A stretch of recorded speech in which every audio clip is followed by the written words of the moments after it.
mbokk yi kenn ku nekk ñu ngi koy nuyu turam ak santam ñu ngi def lu baax seen ànd ak programme bu Ferlo FM 94.0 ak www.jolofactu.com mbokk yi ñu ko baaxoo di ko ànd ak yéen ci seen émission pencum Jolof tey tamit mbokk yi ñu ngi wéyandi am ci mbégte bu baax nag dalal ci Samba Sagourou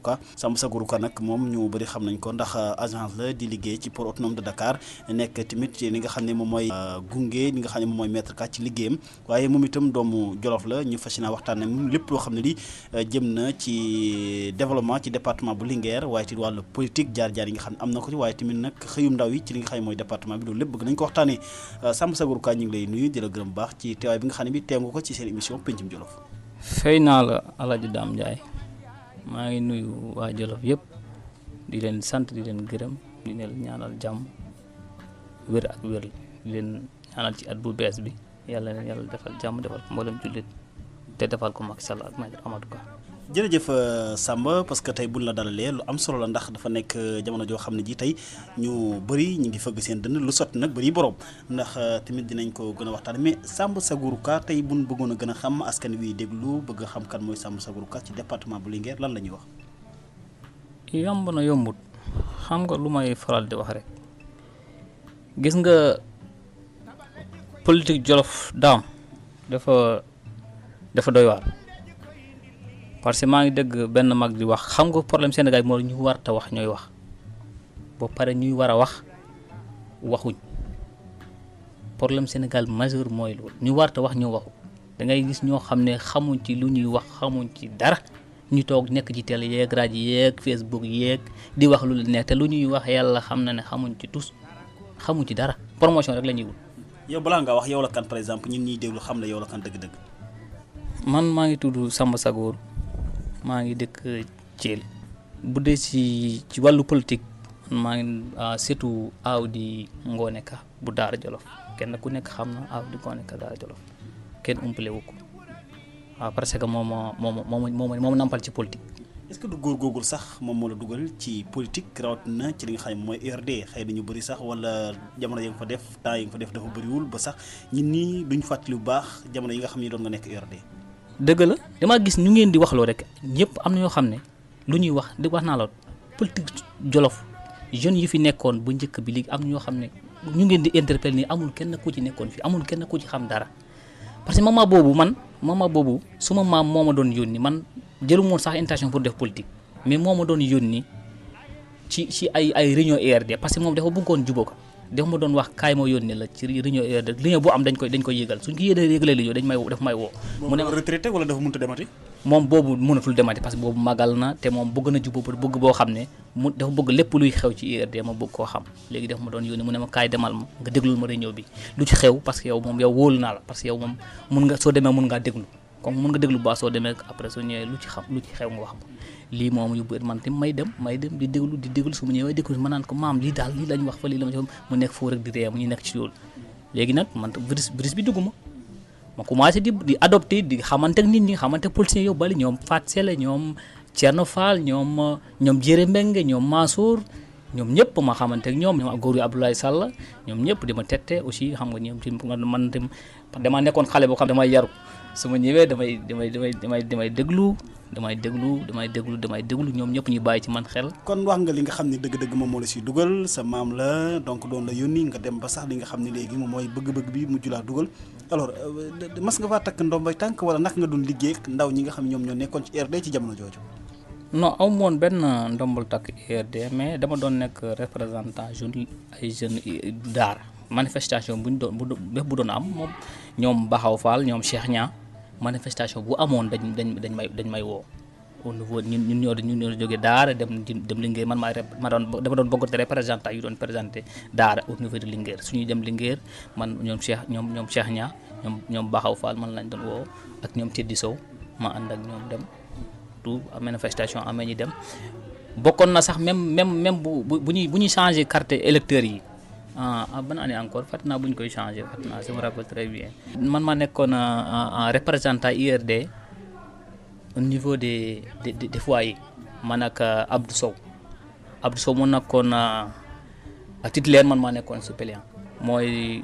kii président jury bi kii bon mooy jëkkëru femme bi nu mu tuddati mooy madame Sané jëkkëram moo fa nekkoon ko. mais est-ce que loolu mën nga ñoo fàttali parce que jamono jooju URD amoon na doole ba sax am na sax ñu doon wax ne ñun Djibo Leyti Ka mi buñ ko gunge dina nekk président de la République du Sénégal. absolument dëgg la parce que man bokk naa ci jeunes yu gëmoon Djibo Ka amul lenn lu ko mën a tere nekk président man bëgg naa jeune yu ko gën a gëm mais ba ma demee ba ma xam ne ba Ablaye Wade ñëwee def deuxième tour mu woo Djibo Ka dem fekkiwaat Ablaye Wade ma xam ne suma nijaay ji ndekki li ma foogoon ne moom objectif présidentiel la soxla ndekki moom businessman la xaw ma woon suma tonton ndekki businessman la loolu moom ma xam ne kii businessman la. est-ce que boobu waxtaan ci li nga xam moom mooy base bi ñëwul waxtaan ak yéen man dama bëgg a dem ànd ak Ablaye Wade liggéey. non jamais damay jékki-jékki rek jégg ñu naan Djibo Ka Ablaye Wade woon na ko palais nii dem na mu ngi ànd ak Ablaye Wade fii laa ci yem. kon loolu la bettoon la. daf maa bett trop daf maa bett bu baax demoon naa sax boo wax man presque damay bàyyi politique boobu laa toog ma ne presque damay politique jarul kon politique gëmuñ dara. parce que da ngeen doon séntu mu samp ndëndëm nekk candidat. voilà nekk président def ma woon sa ñaari xel. même Macky Sall bu mu nekkee premier ministre gëmoon na ko Macky gëmoon na parce que Macky gis naa mu taxaw congrès IRD mu ne 4e président de la République du Sénégal c'est le Djibo Ka Macky Sall président Macky Sall personne wax na ko Sénégal yëpp ñoo ma seeta ñëpp seetaan nañ ko en direct télé. Congrès IRD nax na ñu bëri suma nijaay nax na ñu bëri xaw ma woon businessman la. kon loolu la nga jàppee woon ko liggéey pour Sénégal jëm ci kanam wala da nga jàppoon da ko def ngir intérêt intérêt la loolu kay dafa leer intérêt la mu ngi nii nan la ñëwaat na encore APR parti bu su parti jógee opposition dem pouvoir rek mu dellu fekkee pouvoir bi day jaay parti bi lay jaay léegi business lay def loolu kay leer na loolu kay umpul benn sénégalais. kay fu mu toll nii umpul kenn xam nga Macky Sall jëloo ko en tant que am na Djibo amatul benn militant. xëy na dinañ ci ñëwaat ci nu mu gën a yaatoo ci li nga xam ne mooy ñëw Djibo Leyti Ka bi ci APR mais gannaaw ci li nga xam ne moom mooy URD boobu lay ba nga ci mujjee génn ndax da nga toogoon def stand waxatoo ci politique wala da nga jóg rek jël say kaaki rek ñëw ci APR tey fi nga xam ne fi lañ la xamee. waaw parce que man damaa toogoon gisatuma ku ma doy damaa toogoon ma ne presque damay bàyyi politique complètement mais bu demee ba Macky Sall bu mu feeñee. ma gis mooy buñ ko xatalee assemblée nationale ak nu mu génnee ak tekkaaral bu mu def gars yi di ko wax lu nekk moom mu gàdde silence am mu noppi boole ci ngoram boole ci lu ko naqari ak lu ko neex lépp mu ne cel ba keroog ñi génn ko assemblée nationale ñi dàq ko mu ndombal tànk yëpp yoo xam ne Abdoulaye Wade joxoon na ko PDS joxoon na ko mu summi ko delloo leen ko. mooy même mairie boo xam ne moom moo ko ñefe woon boppam boo gañee ko mairie Fatick dafa summeeku delloo ko Abdoulaye Wade mu ne ko jëlal mu summeeku waat demaat ñefe bu jëlaat mairie bi boppam. ku ñu valeurs yooyu gën bokk na ci li nekk ci président Macky Sall. si valeurs yooyu bokk lu tax ma jàpp Macky Sall te valeurs yooyu moom loo tax ma retourné waat am koo xam ne moom ma dellu demaat ci moom muy maître Amadou Ka boo gisee ma nekk ci moom parce que valeurs yu ma gis ci président Macky Sall moom laa gis ci maître Ka mooy dal boobu. ak yaru boobu ak ñàkk a tricher boobu parce que ñoom ñaar ñoo yem ci duñ tricher mais lu ngay gis ni noonu la mel du tricher su amee campagne day dem amul tricher amul lu mu la wax loolu ne moo nekk ci moom moo tax politiciens yu bari di ko tromper di ko nax parce que ñoom ñoo nekk ci télé yeeg rajo yi di wax moom du wax ba pare moom moo yor liggéey bi te mu leer na parce que département Linguère amul kenn koo xam ne mos nga gagné département Linguère te àndoo ak maître Amadou Ka personne wax ma depuis temps PS keroog bu maître Ka jógee PS keroog PS ñàkk département Linguère IRD même chose IRD keroog bu maître Ka bàyyee IRD keroog IRD ñàkk département Linguère te ñoom te am na Macky Sall am na ay conseil avant muy jël maître am na nit ñu wóor ñu xam département Linguère ay mag ñu wóor ñoo dem ba ci moom ñu ne ko soo buggee gagné département Linguère il faut nga dem ci maître Amadou Ka soo jëlul maître Amadou Ka nga def ko sa wet nga boole ko ci munoo fexe ba gas département Linguère te si loolu moo am mu ngoog leer na. mais d'accord mais comme wax nga maître Ka mais comme moom tamit li nga xam ne tey doon nga ko ñaawloo Djibo Leyti Ka jógee na dem ci Abdoulaye Wade PDS alors maître Amadou Ka moom itam bi mu jógee ci li nga xam ne moom mooy PS boobu nekkoon ci RT jógee ci loolu tamit ndax nekku loo xam ne lu la métti wala la yaakaar nga ne moom itam ab tooñeel moo tax mu jógee fa. moom injustice boobu li la wax ma ne mook Macky Sall presque soo xoolee ba xool Macky Sall ak maître Ka c'est le même cas parce que IRD dañ koo nax dañ ko trahir dañ koo tromper. parce que Maître dafa amoon base bu rëy au niveau de Gassane Djibo Ka moo ko jël Gassane mu ne ko bàyyil Gassane Maître Gassane la doon wootee mu ne ko bàyyil Gassane nga ñëw. au niveau base la fa am gën par exemple moom mosu faa nekk maire nga jiw fa dara wala. mais presque maire bu fa nekk moo ko fa teg maire bu mu si nekk def au niveau de Gassane maire moo la fa teg mais soogul woon pour toog foofu parce que moom mu ngi cabinet avocat am day liggéeyam mënu woon ñëw toog foofu ci comité conseil rural am na ñoo xam ne day doon ànd ak ñu képp ku ànd ak moom mu teg la foofu ci conseil rural bi parce que moom dafa xam ne mënu fa toog ci conseil rural mënoo ko nekk te toogoo ci rural bi moom dafa yor cabinet am di liggéeyam mais képp ku ne mosoon nekk président comité ba tey ba fu duñ toll nii ku nekk président loggu ku nekk président comité maire moo ko fa teg Juba moo ko wax ñëwal au niveau de Daara pour nga réparer parce que ñun mënuñ gagné mairie Daara léegi nag il fallait que yow rek laa yaakaar nga mën a ñëw pour ñu mën a gagné mairie Daara mais nag mu ne maire d'accord ci moom mu ñëw. mais booba ñoom góor gi Abdoulaye Sall moom itam day diingat li nga xam ne mooy loolu parce que ñoom ñoo fa njëkkoon a nekk avant maître di ñëw di jógee Gassane di ñëw moom nee na góor gi Abdoulaye Sall yàgg naa taxaw di xeexal li nga xam ne mooy URD di fa am ay nit ñu bëri est-ce que tamit Djibo Ka indiwutoon rek maître ci li nga xam ne moom mooy Daara parce que foofu la électorat bi ëppee foofu la ñu ñuy ëppee. non gisee wu mu noonu man lu ma gisee moom mooy Djibo dafa bëggoon éliminer maître man noonu laa ko gisee man su ma gis-gis bu gàtt te maa gis rek da ko bëggoon éliminer. da ko bëggoon a xañ basam bi nga xam ne bi am na ko Gassane ñëwaat fii loolu noonu la demee parce que mënoo wax nit jógal sa base nga ñëw fii après pour mun gañu maire parce que keroog man fàtte naa sax mais keroog conseil lu fi fa maire indi ci keroog bu muy rallier loolu loolu ñëpp xam mi ngi koy wax nee na conseil yu bëri la àndaale ak ñëw ci bëri la àndaale ñëw moom ñëwul rek sol yëram ñëw IRD maire ñëw sol yëram rek ñëw IRD bu mu ñëw IRD mu ngi indi presque département Linguère yëpp la indi mun naa wax département Linguère yëpp la indi mais Djibo da ko trahison laa ko tuggee da ko trahir du jox su ma nijaay la. mais trahison bi fan la jógee exactement ci Daara bi mu ko indee fan la jógee exactement ba nga yaakaar ne lii da ko war a wala daf ko waxoon ne ak maître Ka ba pare respecté wu ko. dëgg mu la wax loolu la wax dafa woon ak maire ba pare mu ne ko jógal il faut nga comme que soo buggee nekk maire Daara il faut nga militer Daara il faut ngay wote Daara moo ne ko bàyyil Gassane nga ñëw Daara nga militer fa nga wote fa. pour ñu mën a am mairie bi élection mairie jotee yow nga présenté ñu pour nga mën a jël mairie parce que xam naa ne yow kas yaa mën a jël mairie bi maire mu ne ko Dakar buñ demee bu kat na jën dal desalul jëw ñeeri mu ne maire yow du yow. Djibo Ka moo ko wax loolu. Djibo Ka moo ko wax mu jël ñeneen samp leen. jël ay jigéen ñoo xam ne comme kadi sam jëdd di leen boole ak ay maire ñoo xam ne amuñ sax non man amuñ sax benn lii. dafa doy waat injustice la. kon politiquement xëy na foofu moom dañ ko nax carrément. dañ ko nax c'est lu wax danaa la ko waxaat xam nga problème maître mooy maître du politicien maître dama ko xam nga wax naa la jeunes yi di wax fii di coow di yuuxu rek xamuñ maître dama ko xam maître du politicien boo xam ne day tricher loolu moo tax gars yi di ko nax parce que moom su waxee yow ba tënk rek pour moom loolu la jeex na léegi nag day fekk gars yi ngi nas leneen. moom du ko xam ñoom dañuy def plan A plan B mais xamul plan A plan B moom plan A rek la xam c'est ça te politiciens yi duñ doxalee noonu loolu mooy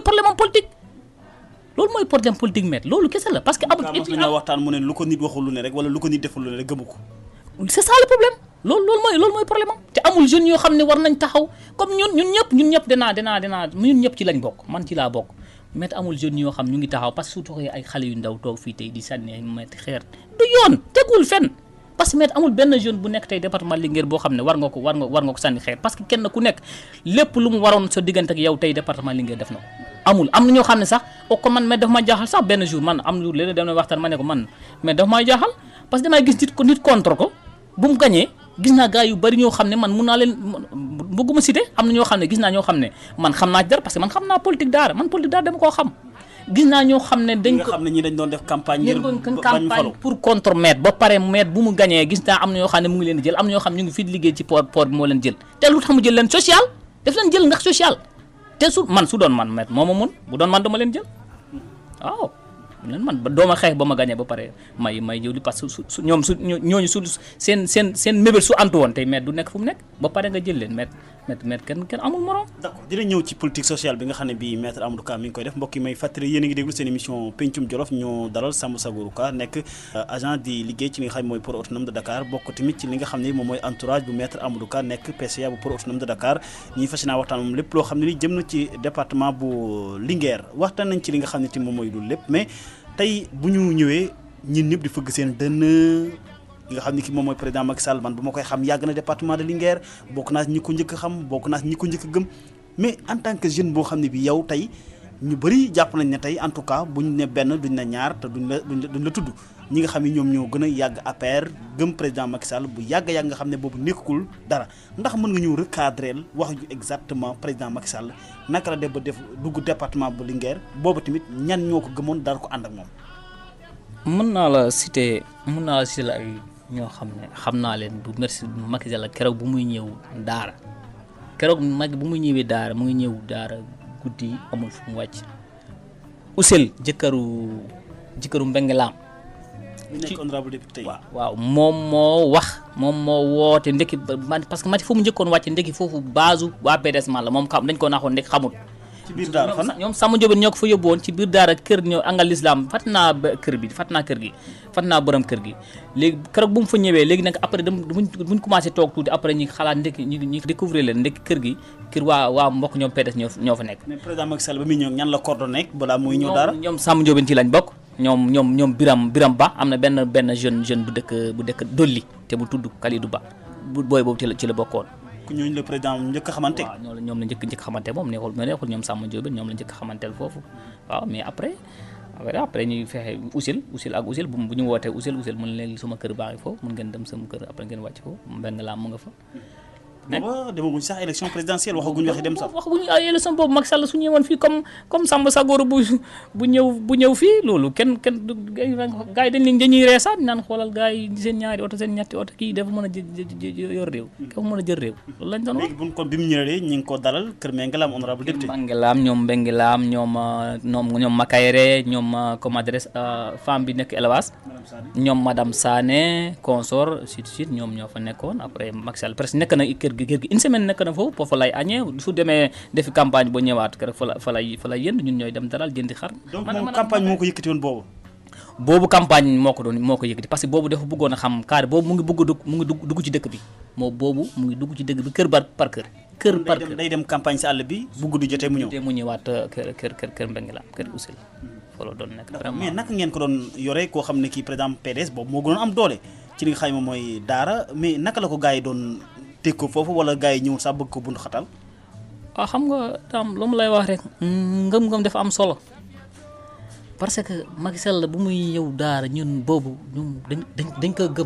dañ ko gëm ba pare moom dafa ànd ak ngëm. ba tey rek mbokk yi yéen a ngi déglu seen émission pencum Jolof ñu dal si Samba Sagoro Ka nekk rek agent ci li nga xam ne moom mooy port autonome de Dakar bokk tamit ci ñiy liggéey ci wetu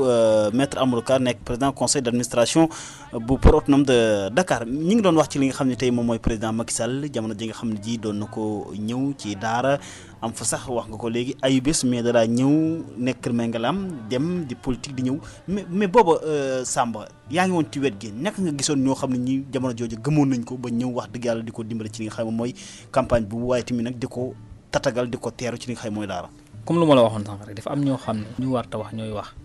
parce que maman boobu nekk ak Macky neexul parce que nit koo xam ne soo génnee du koy dar ci nit du ëpp soo compté du ëpp 20 personnes xam kooku nekk ak maman boobu te maman boobu yow umpale woo Ablaye Wade maman boobu doole bu mu am ku yow kenn umpale wu ko te boobu mu ngi tuur ci dëkk bi yëpp xaalis maman boobu ku gorewul ku amul ngor ku gorewul amul gëm-gëm munoo nekk ak Macky c'est impossible ku ko amuloon maman boobu ku amuloon loo gëm loo gis ci Macky Sall ba gëm amoo mën nga gis ci Macky Sall dara nga gëm ko de mais nga ñàkk ngor parce que maman boobu ñu ngi tuur xaalis ci dëkk bi fekkee ne amoo ngor nga topp ci xaalis bi fekkee nag amoon na mama boobu loo gëm nga toog ci Macky Sall parce que bu dee nit ku correct nit ku normal nit ku jara topp mama boobu su fekkee ne am nga cër la politique bu fekkee ne Sénégal rek nga bëgg bu fekkee ne yow Sénégal waxuma de bu fekkee ne du intérêt personnel bu fekkee ne yow xam nga Sénégal rek nga bëgg non mama boobu mënoo woon bañ a topp ci Macky Sall c'est impossible. d'accord mais gagné ngeen li nga xam ne tey moom mooy présidentielles yi dem ngeen sax ba deuxième tour beeg yooyu mais lu jëm ci li nga xam ne mooy élection locale yi nga xam ne dañ koo génn mais gis nañ tamit donte ne amoon ngeen doole mais opposition bi gagné nañ fa li nga xam ne mooy commune yu bëri ci li nga xam ne moom mooy département bu Linguère bon ay juróom benn lan moo ko waral seen ñàkk a déggoo wala ni ngeen defee seen liste moo am problème. waaw dina am foo ma cité tuuti rek bëgguma xam nga man léeg-léeg du ma bëgg wax dara koo xam ne bokk na ci APR dara day am lu muy nuru man du ma politiquer noonu soo defee lu jubul rek danaa ko wax ministre Aly Ngouille Ndiaye joué na ci rôle bu bëri yàqal nañu lu bëri wax moom defarul de mais ci communauté rurale bu ñàkk cause de Aly Ngouille Ndiaye parce que Aly Ngouille moom moo doon def liste wala moom kay xanaa deful benn liste. moo doon influence yi yenn gars yi parce que comme au niveau de Thiel la mun naa la wax boo gisee tey ñu ñàkk coupe rurale de Thiel mais à cause de Aly Ngouille Ndiaye parce que Ali moo proposé à Moustapha Gueye te xamul réalité Thiel moo tax mu proposé Moustapha Gueye parce que dafa am bëgguma ko wax neexul wax dafa am lu mu doon incarné ci politique am ministre Aly Ngouille Ndiaye dafa am lu mu doon incarné ci politique am neexul wax quoi. kan ngeen yaakaar ne moo gën a mieux placé te bu ngeen ko tampoon ci li nga xam mooy Thiel dana gagné ku doo Moustapha Gueye mi nga wax léegi. parce que moment boobu bari na def amoon na yenn certains autres jeunes yoo xam ne mënoon nañ sax gagné même danaa cité benn jeune comme ñoom Biram Dioumel ñoom ñëpp comme tur bi maa ngi fàtte tur bi Maguette Socé comme ñoom Maguette Socé mënoon nañ nekk pédale comme daal Thiel ñoom ñëpp ñu nga fa woon mais moom dafa xamul réalité Thiel parce que lu ko nax mooy. est-ce que moom itam nekkuloon Thiel di def lu baax wala. mais même su defee xam nga dëkk bu nekk dafa am réalité munoo tëb rek nga jógee fële ñëg Linguère nga ñëw bëgg a décider waa Thiel yéen a war a kii ngeen war a teg waa Thiel ñoom ñooy xool ñi xam ne kii moo war a yor Thiel ñi jël ko jox parce que ñoom moom dafa xool parce que Moustapha Gueye bari na fa ay oto am na xaalis c'est pas ça réalité du loolu doxewul noonu parce que Thiel du biir ci biir Thiel environnement bi la Thiel du ñu nekk ci biir Thiel rek Thiel dafa am environnement dolli yëpp ci la bokk. parce que Thiel bu ñu gisee ci biir rek dafa ndaw lool mais xëy na wër gi lu ko wër mu rëy parce que imagine yow xam nga dolli bu ñëpp di coow dolli ci Thiel la bokk comme daal Thiel la bokk gis nga ci département yi fu ëpp dolli ban moo ëpp dolli fan moo ëpp dolli amul mais dolli ci comme daal Thiel la bokk moom loolu la xamul jàppe di impose ni mais mun na wax mun na xool mun na ñu fa nekk mun leen xool leen koo xam ne war na mun nekk fi ngeen def fi mais moom moo ko imposé. mais Thiel donc nga waxagum de est-ce que tamit yeneen yi dugal na ci loxoom yeneen communes yi. mais yooyu yëpp c'est la même chose parce que lépp wax naa la ko bu xam nga am na yoo xam ne kenn bëgguma ko parce que day indi affaire ethnique bëgguma ko wax mais wax naa la Aly dafa am réalité lu nekk ci boppam yooyu doon jouer affaire dafa am ñoo xam ne dafa am ñu doon nekk ci communauté daal lu yàgg wartuñ ko nekk dafa am war a ñeneen ñu war a nekk ci communauté daal yi seen changement yi yooyu doon incarné te yooyu c'est pas ça nu mu ko doon doxalee du noonu pour affaire kii suma mbokk la wala kii moo war a nekk fii ñii dañoo war a jóge fi ba si yàgg nañ fii mais waa dëkk bi ñooy xam ne kii yàgg na fii ñu bëgg fa jëlee. mais moom ministre d'état la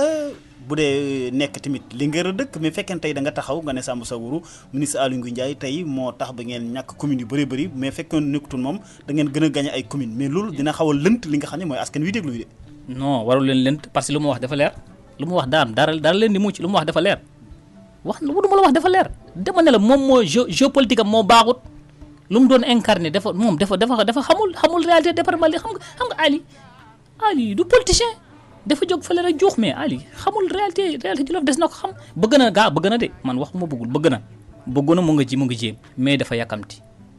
dafa teyul parce que dafa ñëw am lu muy incarné te loolu taxawut c'est ça loolu mooy problème. d'accord mais ci lu tax wax nga cer ñi daan ngeen tax lan moo tax ngeen perte ko lan moo tax waa URD day gagné waat ko ma xam ka ñàkk gëm-gëm parce que man am na benn réunion ba ma fekkee ñu def ko Kër Mbangela réunion département la mental ñu def Kër Mbangela bu ñuy def financement pour campagne yi dégg naa ministre Aly Ngouille Ndiaye à personne mu ne cer ñi jarul ngeen fa sonn parce que dafa am gaynde bu fa nekk xam nga koo gëmul boppam kooku dana gagné cer ministre Aly Ngouille Ndiaye personne moo ko wax suma kanam mu ne yenn financement yi jarul def au niveau de cer parce que xam na mënuñu fa gagné kooku kay gëmul boppam pourquoi mënuñu fa gagné kooku gëm na ko ñàkk gëm-gëm la parce que gëmu ko. yow kan nga yaakaaroon moo fa mën a gagné tey Djibo Leyti Ka wala ma xam boobu nga xam ne moom la ànd ak. mais amoon na ñoom Mboye Ka amoon na ñoom Amal Sori amoon na yaay des autres bari woon ay. amoon na nga mu leen jàppale woon rek mën naa am ñu gagné suñ ko gëmoon donc wax naa la aduna lu ci am solo mooy gëm-gëm nit day gëm boppam ñàkk gëm-gëm la mais suñ gëmoo rek ñu gagné ko dañ gëmoo rek ñu gagné ko. Mboulati bokk na ci commune yi nga xam ne da ngeen ko ñàkk. déggal ma xam nga Mbula peut-être maîtrise moo ko mais xam naa ne yëpp géopolitique Aly moom la géopolitique am la lépp comme daal bu ñu ñàkk département Linguère à cause de Aly. mais président Macky Sall Samba Sawour déggoon nga bi wax ci local yi kenn ku nekk na dem campagne boppam nañ wàcc askan wi wàcc seen dëkk waxtaan ak seen dëkk mais fekkee ne tey ministre de si dugal loxoom tey est-ce que wóorul kàddu yi nga xam ni tey président Macky Sall waxoon na ko. xam nga lu ma la wax rek xam nga suñu waxee nañ kenn ku ne wàcc ci base am c'est normal aussi mais Ali ci base bi la bokk loolu moo tax moo tax mu def lu mu war a lu mu def loolu moo tax lu mu fa def boo gisee mu def ko loolu parce que président def nekk kenn ku nekk parce que ñoom ñëpp mun naa wax ñoom ñëpp kenn ku nekk sa moyen bopp nga doon campagne xam nga loolu moo tax Sénégal dafa doy war su ma toogee maa ngi dégg Sénégal di naan masalla dafa am ñu ko financé woon ay ñoom jaag xam nga Sénégal dafa politicien lañu war a bàyyi parce que Macky man gëm naa ne ñëpp ñu doon campagne parce que man mun naa seede ne maître Amadou Ka lu mu doon génnee ci xaalisu boppam jaay ay biam jaay ay këram jaay lu nekk ngir campagne moom moo def moyen boppam di campagne Macky joxu ko dërëm suñ toogee tey naan Macky Sall dañ ko financé man dama jaax ñoom ñëpp ay bonne volonté dañuy dem def benn volonté bopp ngëm nga da ma wax lu ma wax gëm-gëm moo am solo ngëm boobu risque boobu ñu jël wala ñu toog fii di wax ay xaalis Lamine Dia mais Samba Daara tamit nga xam ne tey ne pôle économique la bu département bu Linguère foofu tamit gis nañu candidat yi bëri woon na même maître Ka sax mi nga xam ne moom nga ànd ak déggoon nañ ñu koy junjune bëggoon naa nekk candidat tey bu fekkee ne tey dem nañ ba tey ñii rocceeku fii ñoom Samba Diobène toog fële tey ñu gis ne koo xam ne kii du ma wax ne nekkul APR mais yàggul APR di Mao Ndiaye ñëw gagné affaire yi loolu tamit yaakaar nga ne loxob Aly Ngouille Ndiaye ma nga fa wala non loolu góob loxo Ali am na ci loxo mais bu njëkk bi mooy mun naa wax ne met lu tax mu bàyyi mairie bi yaram moo tax mu bàyyi mairie mais objectif am mooy muy jël ñun ñëpp loolu moo nekkoon seen objectif mais dañoo nekk militants yoo xam ne militants yu discipliné te nekk militants yoo xam ne dañoo dëgg ndigal président Macky Sall moo personne boppam moo ne maître Amadou Ka na bàyyi affaire mairie bi xam ko moom def teel de moom wax na ko teel na ko dégg ko nee na ko bàyyil mairie bi. te boobu ngeen ko taxaw yéen ñëpp ci gannaaw. taxawoon nañ ñun kay pare woon nañ pour mu nekk mais te sii da ko doon nekk amul keneen mais amul ku ko mën a xañ mairie amuloon ku ko mën a xañ mairie ku dul président moo ko wax bàyyil président ko waaye day bàyyi parce que moom mooy kilifaam waaw kilifa waaw la sant. mais bàyyil jox kan. non moment boobu coow bi dafa bari woon xëccoo bi dafa bari woon il faut lu nga mënoon a régler affaire bi rek nga seet koo xam ne dafa neutre il faut nga andi candidat bu neutre. parce que moment boobu kenn ku nekk bëgg na nekk maire parce que Samba Diobène mu ngi xëcc fii maître soxla na ñoom Gété Ndaw ñoom ñëpp soxloon maire Daara bari na ñoom ñëpp soxloon nañ ñoom Albouri Sall ñoom ñëpp soxloon nañ mais il fallait que nag Macky Sall jël koo xam ne candidat neutre koo xam ne amul benn mën na leen boole. lii da ko doon def ngir bañ a tas li nga xam ne moom mooy parti bi. waaw pour ñoom ñëpp ñi bokk ndey bokk baay. dellu gannaaw gu nga xam ne maître dellu na ko gannaaw ndax lorul ñi nga xam ne ñoom la àndoon nag ñu si mel ni ñoom Koumba Ka ak ñeneen ñi nga xam ne vraiment taxawoon nañ ñoom pour jàppale maître mu nekk maire bu nekkee maire ñoom itam ñu am luñ ci nekk. waaw rôle am na so parce que xam nga lu tax moom bu dee maître lu tax moom mbiram damay ñëwaat ci dalam rek moom dalam ak yaram même keroog bu mu jëlee décision retiré ñun ñëpp amul benn militant bu ko yëgul ñëpp wax na leen ko leen président lii la wax lii nañ xool ñuy def amatul lu ñuy def ñun ñëpp ñu d'accord ci moom ñi yaru rek comme moom dafa yaru ñoom ñu yaru rek comme moom parce que moom président dafa yaru mu yaru ñun tamit ñu yaru rek comme moom. donte ne ndogal bi neexu leen woon lool. mais mënuñu woon yaa naqari parce que xamuñu woon exactement lu parce que xamoon nañ intérêt parti bi moo tax président wax ko parce que ñoom kenn ku nekk su jeetaloon sa intérêt personnel peut-être leneen la ñuy wax mun na sax tas parti bi léegi nag xool nañ bàyyi nañ intérêt personnel ñu sooti intérêt parti bi c'est ça la politique.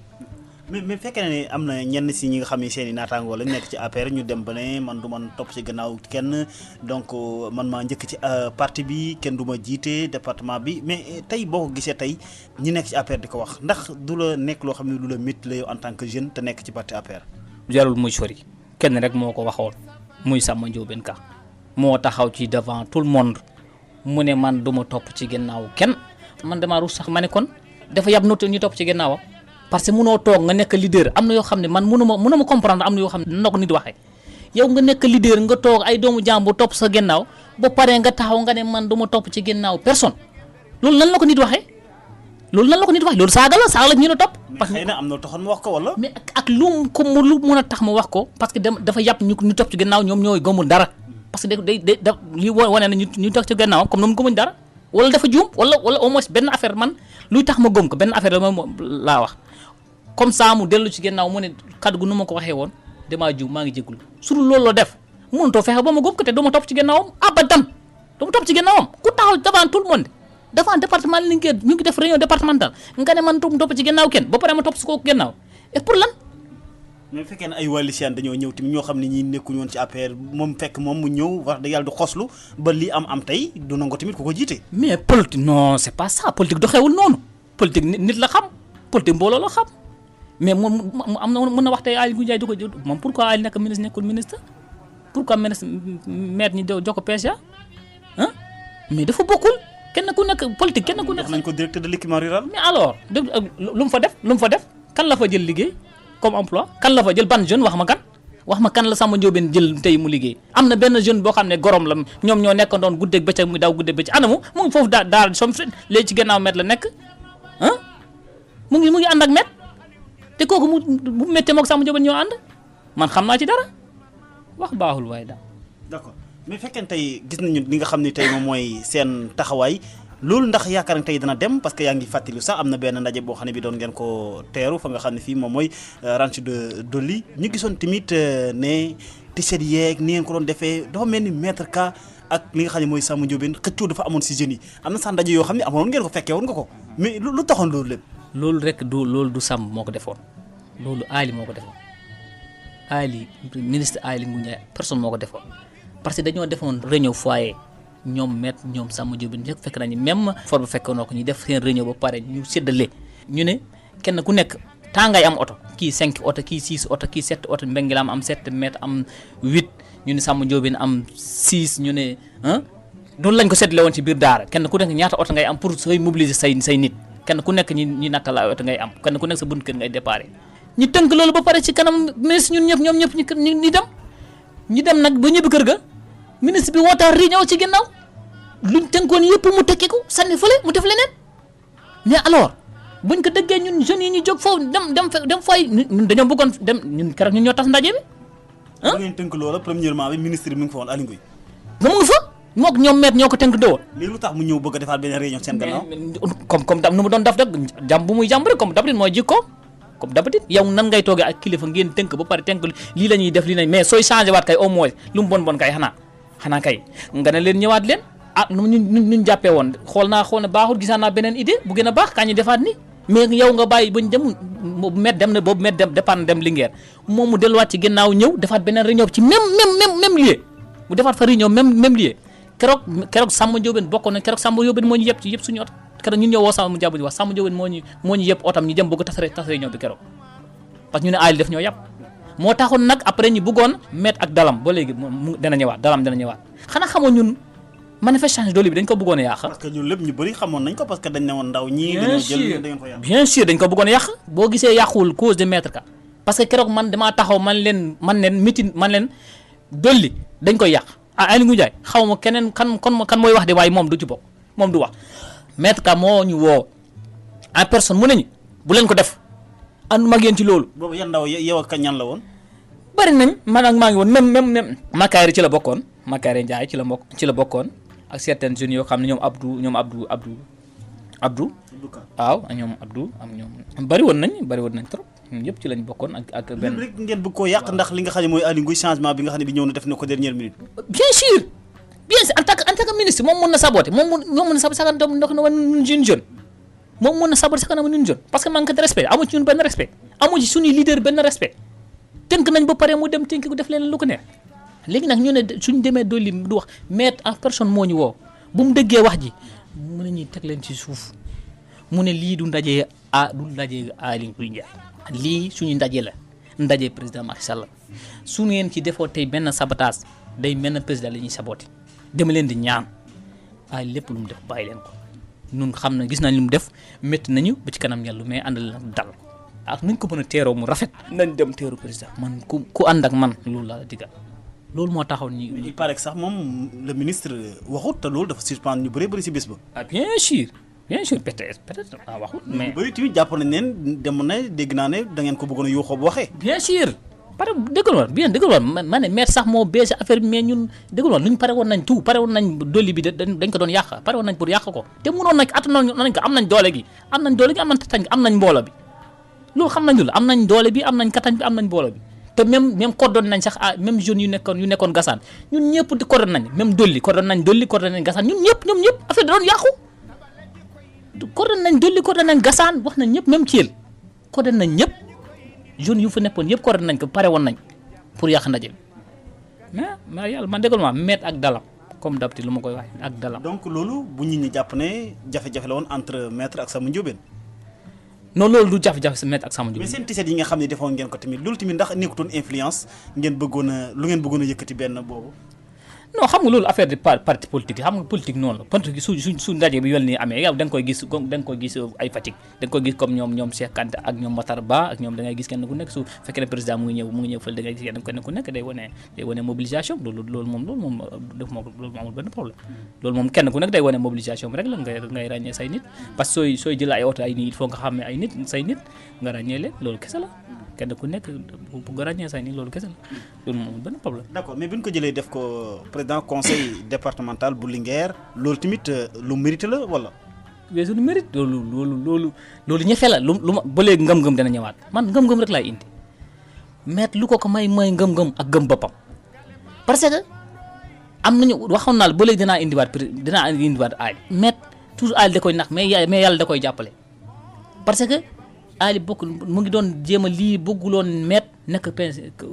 conseil départemental aali bëggu ko woon da ko rëcc bu mu ko defee bu mu amee dafa am lu ko bett. lan moo ko firndeel lan moo la ko wax. non ko daam yow ci man ci jolof laa yow tamit daam te ma nekk ci milieu politique bi lu fi xew xam naa ko amul lu ma ci xam naa lépp. mais dafa amoon candidat am yoo xam ni moom la sampoon dafa amoon candidat am ci suuf comme nu mu doon manipuler mairie daara bi parce que mairie daara bi gis nga booyam boobu la bëggoon mu nekk maire mooy Ousin affaire bi dégg nga wax affaire mais Ali féppam day manipuler Ali léppam manipulation la parce que Ousin la bëggoon def maire loolu woon ñëpp waa daara yëpp xam nañ ko mais dafa dem am na gisoo suñ dernière campagne dama wax leen suñ dernière campagne Ali Ngouille Ndiaye dafa am information ñëmatul ñëw daara ñëwul campagne daara mais kese ma doon campagne daara ñëwul daara ñëwul fa ñëw parce que xam na daara dafa am réalité daara bëgguñ nga jógee fële nga ñëw fa da nga leen yàpp nga jógee fële nga ñëw di leen sampal maire xam na loolu moo tax ñëwul campagne maire bi yëpp ñàngul ñëw daal mais dafa am nit yu mu teg ci biir daara ñoom lay jokkool di leen wax def leen nii di manipuler def leen fii dugg leen fii dem leen fii bu leen wax ak kii wax leen ak kii dafa muus nag parce que dafa jàpp booy bi mu nekk booy mu jàpp booy bi mu ne booy bi da ngay dem nga mu taf ko ci maire mu nekk da ngay topp ci maire parce que xam na booy bi kenn xamu ko Ouzin ko xam kenn xamu ko léegi nag il fallait que booy bi tafu ñu maire di ànd ak maire toogee mu toog su taxawee mu taxaw comme ça ñu mën ko ràññee. problème bi amoon ci diggante Aly Ngouille Ndiaye ak maître Amadou Ka kon da nga koy dëggal ne problème amoon na. amoon na ku wax amul na ngay wax loolu neex man dama tricher man maître moo ma jàngal politique man dama tricher loolu moo am ku wax amuñ problème na ngay wax loolu neex mais amoon nañ problème ba léegi dañ koy lii rek. dañ koy maslaa nii rek mais problème yaa problème am na dañuy pas problème. problème du dara xëy na. maître Amadou Ka day dingat Aly Ngouille Ndiaye parce que gën koo nekk leader wala. non c'est ça maître du dingat kenn dégg nga maître bu doon maître problème du am maître noonawul ak kenn moom amul kenn moom soo wax moom bañ na loolu sax foo ñëwee di ko wax waxu nit mu ne la non bàyyi moom du mënoo sax waxu nit soo ko waxee sax mu ne la bàyyi mooy denc nit koo xam ne ñëpp xam nañ nit ku dëng la mais soo ko waxee mu ne la non gayel garaawul bàyyil du benn wax naa ko du benn du ñaar du ñett da ngay ñëw ngaan xam na kii nii la mel mais dama koy wax ne met xayam set bàyyil garaawul lu laay def boppam. d'accord ànd ngeen ci li nga xam ne moom mooy présidentielle ànd ngeen ci li nga xam ne tey moom mooy ba local yi yàlla def na ñiy falu nañu mais tey Samba li gën a am problème moom mooy emploi des jeunes gis nañu tamit ci li nga xam ne moom mooy mag ñi xëy na bu ñu ànd ak ñoom ban falu tamit kenn ku nekk branche ba nga fare ñu xool ban taxawaay nga am département bu Linguère xëy na duñ la laaj ci ñeneen ñi mais lu jëm ci maître Amadou Ka fekkee tey def nañ ko PCA pour autonome de Dakar mu àndoon ay nit tey léeg-léeg yenn ndaw toog man jàppalewu ma pourtant àndaan na ak moom mais loolu en réalité c'est vrai ou faux. xam nga lu ma waxoon rek laay répété waat presque dama ne maître benn def dul waxkat te amul ay waxkat moo tax nit ñi taxaw da ko dingat mais tey amul benn jeune bu nekk département Linguère tey koo xam ne war ngaa dingat maître au contraire dañ ko war a sant gërëm ko parce que maître am na ñoo wax naa la am na ñoo xam ne sax maître non man dafa maa jaaxal am na ñoo xam ne sax maître jëlal leen te dañ ko opposé woon bokkuñ ci woon parti moom bokkuñ ci parteem te mu ngi nii tey ñu ngi ci port bi liggéey mun naa la jarul cité ay tur xam naa leen ñu ngi fii ci biir port bi daf maa jaaxal te cas social bépp jeune boo xam ne bu nekkoon ak moom keroog di xeex amul benn jeune boo xam ne maître tegul dara sa loxo te mu méngoo ak sa mën-mën ak man mi ci laa bokk parce que man mun naa wax ne xam nga léeg-léeg maa ngi dégg ñu ngi ci biir informe maa ngi dégg gars yi di wax waxu cabine maître man mun naa waat waxuma ak maître loolu de mais mun naa waat man su ma am na yenn diplôme yoo xam ne su ma ko yoroon tey cabine maître kenn du ma fa jiitu cabine maître xam naa man dana ma fa dugal loolu def ma sax ñaari xel mais lu ma jox xeebu ma ko maa ngi koy sant di ko gërëm di sant yàlla maa ngi ko gërëm parce que maa ngi ci suturoo maa ngi jàppale sumay waajur maa ngi sant yàlla néew ma suma benn morom. d'accord wax nga li nga xam ne mooy cabinet bi xëy na bu ñu waxee lu mel ni Alika sa frère la dégg nañu defoon na sax benn sortie boo xam ne bii da doon wax ci li nga xam ne moom mooy tolluwaay ba am sax ñenn ñu koy ñaawlu booy bi dafa mel lii luti naka nga ko jàngate woon en tant que da nga yaakaaroon da doon critiquer li nga xam ne moom mooy maître Ka wala lan la woon. xam nga man léegi-léegi xam nga domaine añum aali du ma ci sax yaa ma mais du ma ci sax bëgg a wax. am na ñoo xam ne demoon nañ sax ba jéem a jiiñ peut-être est-ce que moom àndul ak aali ci lu muy def. demoon naa fa di ma ko jiñ lu ma la wax rek dafa am ñoo xam ne parce que dangay nekk soo nekkee leader dangay nekk ànd ak nit ñi ay ñoo xam ne say noonu lañ dañ lay bëgg a yàqal. mais bi mu waxee loolu ndax woo ko tamit na ko frère gis nañu li nga vraiment sorti nga def bu wëccul maître Ka kese wax na maître Ka wax na ñoom Aly Ngouille wax na yu bëri ci département bi ndax woo ko tamit nga yedd ko wala da nga yaakaar ne li mu wax droit am la. non wax naa ko ma ne ko wax naa ko am na luñ ci jot waxtaan mais daf maa gëmloo ne moom gëm-gëmam la wax dafa sànni gërë de selam ku ci gis sa bopp nga jël loolu la moo expliqué xam nga man tamit magum jëmmaloo moom peut-être moom moom tamit dafa jàng du nekkatul xale dafa jàng su xoolee boobu loolu moo doy xelam mu wax ko aussi démocratie ma am na droit du ma ko ci wante yedd rek la mun lu des nag moom boppam. mais xëy na Samba li ko gënoon a sooxe bokk na ci forum bi nga xam ne bi Aly Ngouille seeni naataango doon nañ ko def Linguère mu gis ne forum boo xam ne bi moom dafa jàpp ne jamono ji nag wax dëgg yàlla waruñoo woon a wax ay kii mais dañoo war a wax waxuñu woon ay bilan mais lan la fa affaire def ci li nga xam ne moom mooy jamono ji parce que ñi ngi bëgg a dox lu bëri nag. loolu moom dama d'accord ci moom 100% parce que waxu forum bi moom loolu moom waxu picc la loolu moom waruñ ko forum bi du dara lu dul affaire wane sa bopp parce que Aly xam nga Aly Ngouille dafa am lu muy liggéey Aly day liggéeyal boppam Aly day tout le temps affaire lay liggéeyal ma président Macky Sall. yow tamit xam naa Aly boppam lay liggéeyal liggéeyul liggéeyal boobu mooy liggéeyal président Macky Sall. mais xam nga liggéeyal boppam mais parce que Aly dafa am leneen lu muy gis ci boppam lay liggéeyal parce que nit koo xam ne saa boo demee da ngay wane ay fërëm di wane sa bopp loolu kay du liggéeyal président loolu da ngay wane xëy na nga li mu def li APR def département de Linguère loolu lay fësal. mais lan la fa wane lu APR def wane ko man gisuma foofu keroog forum bi gisuma mu wane lu APR def damaa gis keroog mu indi ay nu mu tuddati ay affaire cosaan affaire fas yu yàgg mu indi fa di def mais man yooyu si honto loolu lu muy niroo loolu mooy bilan Macky Sall ndax loolu mooy bilan Macky Sall yow tamit arrête d'emploi aussi. d'accord mais xëy na li ñu cëroon ci waxtu léegi mu jeex mais xëy na dinañu gën a ñëwaat ci li nga xam mooy emploi des jeunes alors mais yaakaar nga ne kenn ku ne tey gis nañu ne département Linguère am na ay député am na ay directeur am na tamit li nga xam ne moom mooy ay président mais tey ndax ndaw ñi ngi gis seen bopp vraiment ndaw ñi ñu ngi leen di dimbale ci département bu Linguère. ci man daal ci côté bu ma suivre maître Ka laa xam moom laa xam mbiram en tout cas moom mu ngi def lu ko war ñu des nag nekkuma seen atur mun nañ dugal loo xam ne xaw ma ko wax dëgg la xaw ma mais lu ma gis moom ku ma gis mooy maître Ka keneen nag ku gis leneen nag na ma wax man nag du ma wax leneen amul de du ma ko wax parce que wóoru mais lu ma gis laay wax gisuma keneen def leneen maître Ka laa gis mu def gisuma keneen su ma gisoon keneen damay wax mais gisuma lu ma gis laay waxuma nag defuñ mais gisuma lu ma gis laay wax maître Ka laa gis du mu defagum moom laa gisagum. d'accord mais tey fekkee ne yaa ngi ànd ak maître gis nañ ñoo xam ne ñi ngi ñëw am na ñoo xam ne tamit génn nañu ki génn xëy na su ma ko laajaatee ñin ni wax mais ba tey dafa desee leer muy mbirum Isma Ka parce que tey ñu bëri jàpp na ne moom àndoon ak moom démb mais tey dafa jàpp ne dañ koo dàqee ci li nga xam ne moom mooy bureau bi ndax loolu tamit yow jartoon nga wax ci fekkee ne nekk nga koo xam ne kii maître da lay déglu. Dame yaa ngi may bëgg a dugal ci domaine bu xam nag xam nga ñu ne moitié xam-xam mooy lan mooy xaw ma ci dara Dame domaine boobu moom wax dëgg yàlla xaw ma ci dara lu leen jot lekk lu mu fa jëleeg ak lu ko fa jëleeg lépp lu mu la ci wax billaahi xaw ma ci dara. Mamadou Mangane mi nga xam ne ñëw na tamit nekk lépp lu jëm ci wàllu communication boobu tamit yaa ngi koy rafetlu taxawaayam. gisuma taxawaayam gisuma ko man gisuma ko man xaw ma maa ngi nii man parce que man dala umpale moo ci met man xaw ma ko gisuma liggéeyam gisuma mais information yow yaa ngi gis chaque jour ñu ngi wax met lu nekk bilaam ñu ngi ko kenn défendre ko léegi moom ban njëriñ la am. mais conseil départemental fu mu ko defee fu ne gis nañ ne mi ngi koy jaare ci réseaux sociaux yi tamit. réseaux sociaux yi ba ci lan mais am na ñoo xam ne fii suma genre gi ñoo fii bari dangay taxaw ci terrain bi nga làkk kocc bu leer ñi dëgg la mais soo nekkee ci réseaux sociaux yi am na ñoo xam ne xamuñ luy réseaux sociaux nan lay département Linguère moitié bi jànguñ comme man la réseaux sociaux dañ ca mën a xam dara loolu soo duggalee réseaux sociaux noonu dañ cee xam dara ah dangay làkk kocc ci rajo yi nga làkk pulaar bu leer ñi xam lu xew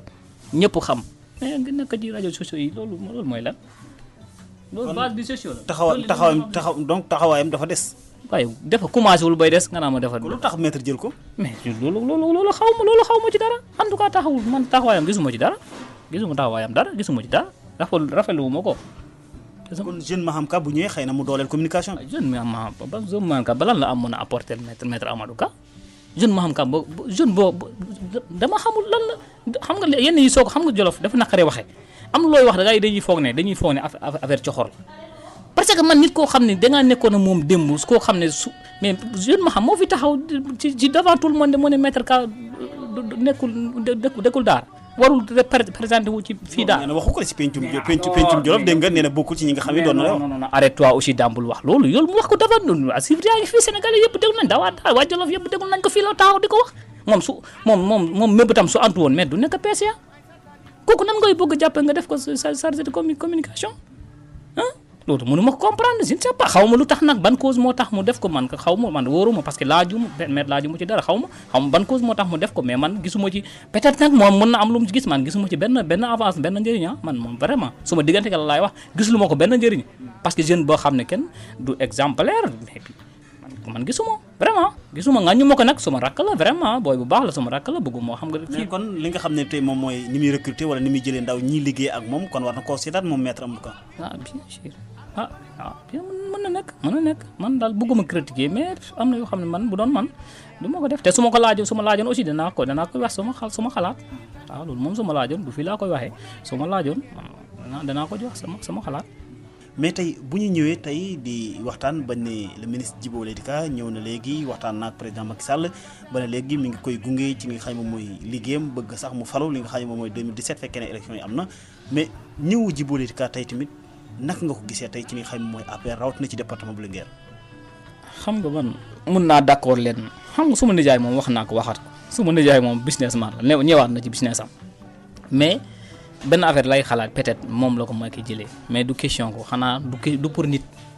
peut-être dafa am xam-xam bu nekk ci moom boo xam ne war na ko mën a dolli xam nga au moins lu mu bon homme d'état la Djibo kenn wax Djibo homme d'état sax wax ju yàqu la homme d'état la peut-être Macky Sall mu ngi ko jëlee loo xam ne mun na apporter réew mi dara parce que am na xam-xamam balaa mu nekk toog këram di ko fa denc mu servir réew mais pas pour politicien pour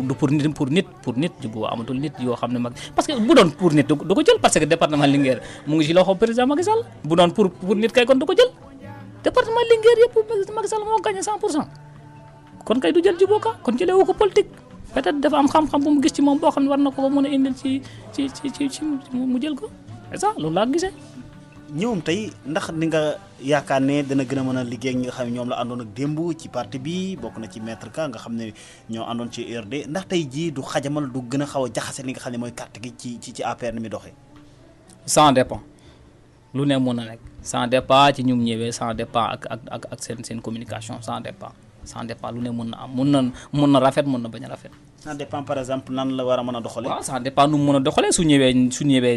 ñëw ci ñun ñu ne mu ngi ni ñëw naa ci yéen léegi xool leen lan la ñuy def mu bëggul mais su ñëwee nag bëgg luñ liggéeyoon bëgg ko saaxee duñ ko nangu day indi problème. kon mënoo leen nangu ne Djibo Leyti Ka doyen la donc na ñi nga xam ne ñoom ñoo nekk si APR ñi mu fekk donte moo leen fekk mooy mu nekk ci gannaaw ñooñu. ah bien sûr. mu nekk ci gannaaw nga bëggoon président mu nekk suñu doyen ci APR mu nekk transhumance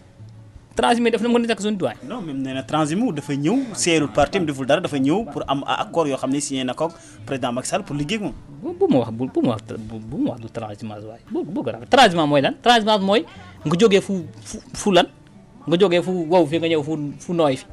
loolu la def loolu mooy transhumance loolu kese la def xam nga dégg naa benn jeune barki démb temps yi xaw ma kan ci booy yi moo ko doon wax xam nga sa émission mu ngi naan maître Amadou Ka changement ñëpp kii xamul lu may wax dégg da ngay dégg da ngay am lu métti kii xamul. alors mais gis nañu Djibo am na ñu bëri ñoo xam ne wax dëgg yàlla rafetlu nañ ñëwam bi mais yow dafa mel ne da ngaa rafetlu wut ñëwam bi ci APR wala da nga yaakaar ne bu ñëwee tamit du fi indi dara. non ñaawlu wu ma ko parce que nit munoo nekk ci parti ah benn jubóo kese ak kartam sax baax na bu mu sax boole kumba suma mama kumba bu mu ko sax boole jubóo kese ak kartam sax baax na loolu gën doolee koy nan nga ci ñaawul mais na fekk yow su nga ñëwee na taxawaayu kilifa rek su taxawaayu kilifa mais jubóo pour ñu jox kilifteef dafa yomb parce que maître ka moo fa nekk maître ka dafa yaru pour ñu jox kilifteef ci moom la jàppana rek dafa yomb pour ñu jox ko kilifteef dafa yomb su ñëwee nu war ñëwee rek ñu jox ko kilifteef loolu jaful ci moom sax parce que lu mu mun suñu waajur la man mii maa ngi suñu Djibo suma nijaay la ak kan suma nijaay la. d'accord mais tey bu ñuy waxtaanee ci lu jëm ci li nga xam ne mooy président Macky Sall ni mu def ba gagné Sénégal gi rawatina département bu Linguère tey ndax gis nga ne PDS li mu fa defoon tey président Macky Sall def na lu ko raw jamono ji nga xam ne ñu ngi koy wax. waaw def na kay. def na benn rek la lay may benn boo xam ne département Linguère yëpp apprécié nañ dolli ranci de dolli boobu rek laa lay may boobu kese wax ma la département Linguère boobu kese dundal na Sénégal yow xanaa xamu ranci de dolli moo ëpp ñuy wax nii mais ranci de dolli moo ëpp importance ci Sénégal ranci de dolli nuñ ko defee nii non su paree ma ne Mali tëjal Mauritanie tëjal dara dootu fi ñëwati wax contraire bi kay lay wax man kay dañuy génnee jaay waaye xalaatuñ di indiwaat fi xar wala nag wala bii xalaatu ko suñ paree dolli nii lu mébét bu mu ci def nii ak lu mu commencé ak forage foo romb am na robinet foo romb am na ndox non ma def na lépp pour kay kum doyul xam lu may dool ku xanaa lu ne fang kay kenn ko gis du lu ñuy wax danaa lu ñu def la. en tout cas barki dem moo Ndiaye invité naa ci Abdou Thiam ingénieur industriel muy wax ne ba tey département bu Linguère dara defaguñ ko fa lañ doon yaakaare yàqeeku na liggéey bi nga xam ne bii tey lu bëri tey président Macky Sall Abdoulaye Wade moom moo fi def moo xam ci wàllu chantier yi moo xam ci lu bëri. xam nga daam danaa la wax man waxu politicien man ci maître ka laa jàngee politique laa la wax jàngaluñ ma ko. parce que waxu politique xam nga lu ñuy wax ku gémminam di nàcc doo wax jàmm xanaa nit kay bon loo ko bañ kay soo waxee lii baax soo waxee lii bon nga ne lii baax na xanaa nit kay département Linguère kay président Macky Sall mënoo toog nga ne 3 ans yëpp wala 4 ans defu fi dara xam nga loolu kay am na yoo xam ne sax yow ñu leen déglu lañu yàpp man damaa wax ne ñoom ñuy déglu lañu yàpp dañuy foon léegi askan yi ñi yeewu de nit ñi dañ lay déglu lañ koy wax nekkal ci rajo yi tali yi di wax lu la neex mais nit ñi ginnaaw yeewu nañ de da ngay wax lu leer def na lii des na d'accord na mais di président Macky Sall deful fi dara loolu waxi lan la loolu waxi lan la loolu kenn mënu ko comprendre mais bu fekkee lu jëm ci wàllu jigéen ñi wax nga wàllu ndaw ñi wax nga li nga xam ne moom la maître def mais waxoo li nga xam ne moom la yeneen naataangoom yi def de xaw ma nag ba xam da nga see dëgg sa tànk wala da ngay nekk rek di campagnal maître. non du question xam nga wax naa la sànq man du politicien man damay politique mais du politicien wax naa la man nee naa la man waxuma defuñ dara mais man wax naa lu ma gis laa wax man que lu ma wax dafa leer lu ma daal leen di mujj dama ne la man waxuma aali deful dara parce que lu mu bon aali man mun naa la wax sax benn affaire boo xam ne def na ko te neex na ma parce que daara ñun ñaata at ñu ngi jooy président ñaata at ñu ngi koy jooy mu ñu njëkk sampal muy leer ñañ gàcce ngalaama d'accord naa ci moom kontaan xam naa bëgg na département Linguère man waxuma Ali xam naa kenn gën ko bëgg département Linguère waaye munut politique moo baaxut nu mu bëgg a incarné du noonu nu mu politique moo baaxut mais bëgg na mais kenn du wax deful dara def na mu ngi jéem mais na gën a góorgóorlu. d'accord ndax référendum bi ñu ngi koy wax léegi jàpp nañu ko ci li nga xam ne mooy weeru mai ndax loolu tamit tey président tey boo ko doon xelal da nga naan ko wala en tant que citoyen wala en tant que militant bu APR da nga naan ko juróomi at yi na def juróom-ñaar bu mu fi nekk naan juróomi at comme ni ko sa ñenn naataango di waxee. man wax naa la sànq man ñun ci militant yu yar laa bokk ñun dañ ñoo yar ñun militant yu dañ ñoo yar ñun mu ngi dépendre ci maître Amadou Ka moom lañ déglu bés bu ñu convoqué mu ne ñu lii ak lii référendum lii mu am lii mu lan lii def leen lii ñu def ko ci moom lañ dépendre suñu waxee ne leen wii ñu leen nii wii su waxee wax leen non ñu wax non lu mu wax lañ wax su waxee wax leen wii ñu wax wii su waxee ne non ñu ne non. mais ndax yaakaar nga ne tey président tey li mu liggéey nii dana tax mu am deuxième mandat tey ndax yaakaaru ne tey ak li nga xam ne lii moom mooy askan wi ni ñu jógee nii gis nañ muy tëj nii donte na sax bay na li nga xam ne mooy Omar Sarr ñoom Victor Diouf ak ñu mel noonu nga xam ne jàppoon na leen mais ba tey des na benn kàngam Karim Wade ndax lii tamit du tax askan wi mere ko ci vraiment jàpp ne day xoññal wala day fayandoo. ban xoññal xam nga Sénégal dañuy fat xam nga Sénégal. damay wax sax man léeg-léeg ku mel la yaay jàmm sax moo ko waroon a yor parce que réew du question ko yow wax sa xalaat kenn terewu ko nit mais yow nga toog lu tolloo président de Sénégal nga toog dëkk xam nga lu fi amoon moo jeex ñoonu la li ñu di comprendre lu fi amoon suñu maam booy Abdoulaye Wade lu la neex nga yekkoo ngay wax lu ko neex te mosuma ci d'accord même lu ñu doon wax Abdoulaye mosuma ci d'accord ba tey Macky Sall nag am nañ jeune nag comme ñoom suñ ko waxee luñ ko war ta wax ñu dëggaale ak ñoom loolu kesal suñ ko waxee luñ ko war ta wax ñu dëggaale ak ñoom pour lan fa lañ ko teg mais waxal sa xalaat wax exactement nga wax yow Macky Sall deful lii man suma jotoon lii lay def loolu kay dara gën ko rafet mais taxaw rek di wax président lii président la loolu am na yoo xam ne dafa ëpp Omar Sarr comme lu mu def barki démb nekk tël rek ne daman nga dégg affaire rek nga dégg nga ne président dañ ko foolee alalu corruption alalu drogue di xool nu mu garaaw yow xam nga luy alalu drogue xam nga corruption Macky Sall nga xam ne corruption la gën a bañ nga ne loolu lañ ko fole loo xam ne dara leelu motul sax 2 jours journal Le Monde defaat excuse mu ne wax ma ko tudd ba Macky Sall même Lamine Diack man gis naa journal même Lamine Diack même chose mu ne man après bu Macky Sall nekkee président laa ko doog gis Lamine Diack à personne moo ko wax mu ne man Macky Sall bu mu nekkee président laa ko door a gis kooku pourquoi pas cité wuñ Khalifa Sall pourquoi Macky pourquoi moom PS la pourquoi cité wuñ Khalifa Sall wala ñu waxtaan ordien ci ñoom la bokk mais alors. ñu ngi lay gënoon en tout cas di la bàyyi nga tàggoo askan wi doon déglu Ferlo FM ak www.jolofactu.com ba si Actu Sen. waaw maa ngi leen nuyu di leen gërëm kontaan naa trop vraiment kontaan naa bu ma permettre man ci ma wax lu ma xam waxuma nag xam-xam la. wax naa daal lu ci lu ma yaakaar xam-xam la ci lu ma yaakaar xam-xam laa ko teg lu ci baax nag xamal ne ci yàlla la lu ci baaxul nag xamal ne man nit laa damaa juum lu ci neexul nit lu mu wax loo xam tuuti seen nit na ma jëggal jubluwu ma ci woon loolu dafa rek laa jubloon.